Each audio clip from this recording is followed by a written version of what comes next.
dalam mengatur keuangan mereka? Sebenarnya yang orang gak sadar itu adalah semakin anaknya besar nih, kalau konteks punya anak ya, makin anaknya besar biayanya tuh ternyata makin banyak. Itu aku nggak menyadari, aku pikir ya udah paling dikasih makan ya sama aja lah gitu, biaya yang keluar bakalan sama-sama aja.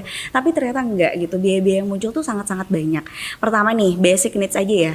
Itu tuh harus kita tanggung jawab sendiri ya.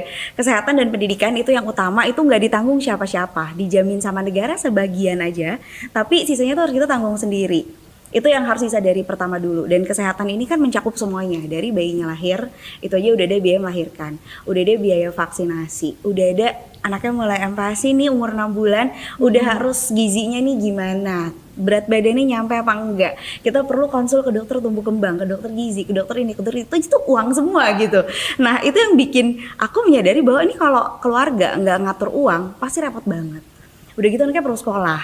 Pendidikan ini juga bukan sesuatu yang murah ya. Maksudnya dengan harga yang berbeda kita dapat kualitas pendidikan yang berbeda. Menurutku kan harusnya nggak kayak gitu, harusnya. Tapi karena kita tinggal di sini, jadi pada akhirnya kita juga harus mengusahakan sendiri nih. Kalau kita mau pendidikan yang sesuai dengan value keluarga, sesuai dengan gimana kita mendidik anak, pada akhirnya harus mengusahakan juga sih biaya pendidikan.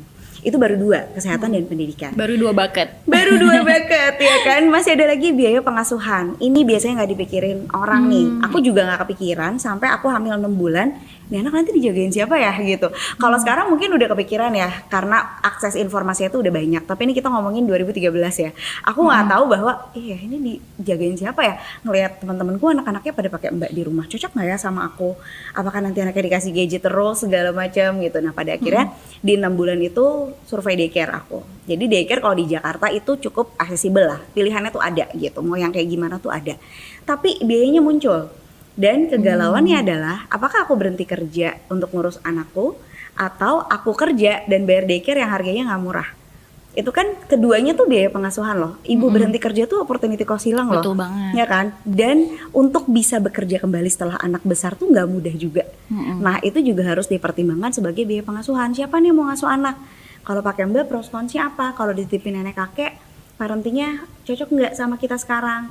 Kalau mau ditaruh daycare, ada nggak daycare-nya? Mampu nggak bayarnya? Biaya pengasuhan ini perlu dipikirin juga. Dan kalau aku sih pro ibu tetap bekerja ya.